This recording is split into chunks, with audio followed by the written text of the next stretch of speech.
Welcome back to the Meetings Podcast. A little bit of an unusual episode today. Going to be talking about a concert that I've gone to, and as regular listeners know, I tend to go to a lot of concerts, but this one was a rather interesting sort of experience. It was Roger Waters of the group Pink Floyd originally, performing The Wall in its entirety.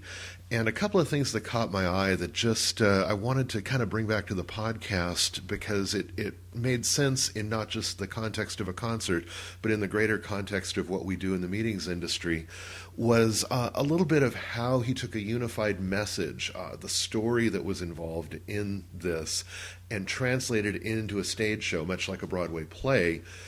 But the same thing occurred to me happens when we're doing a meeting, when we want to motivate an audience, when we want an audience to understand a perception of a situation or a message that we're trying to create. You do much the same thing on stage. You maybe don't have a $60 million budget for the tour, but it's good lessons to learn.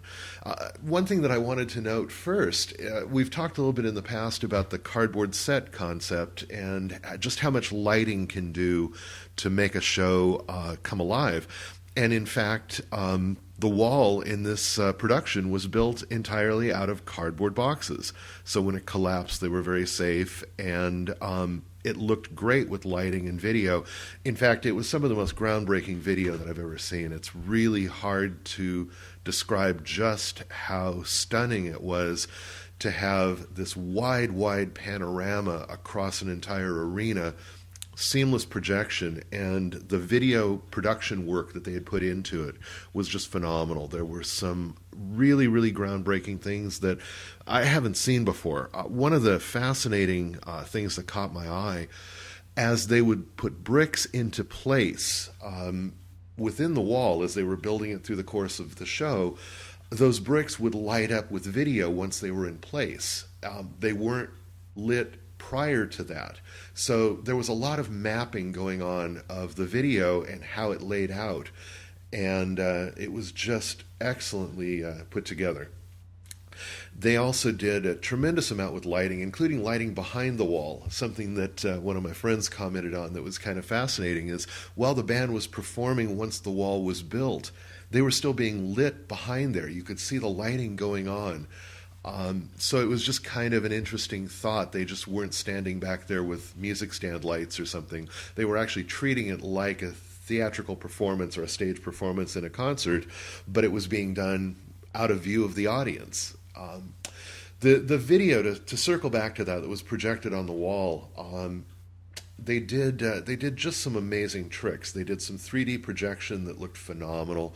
They took some old video material and updated it. The Gerald Scarfe animations that were used back in 1980, they brought those up to current and projected those on the screen.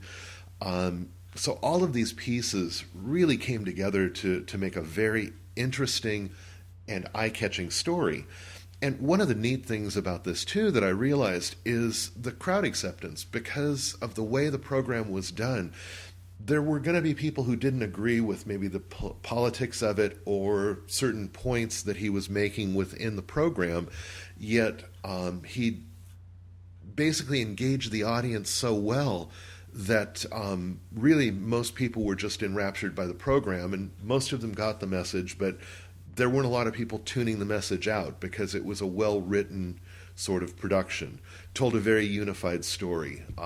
And there were moments in it that were definitely very emotional, where there was a point made and that point to be driven home was supported very strongly with lighting, with music, with the video production that was going on behind him. So his producer, his person who put this show together, looked at everything as pieces of a unified puzzle and put them together to tell a specific message.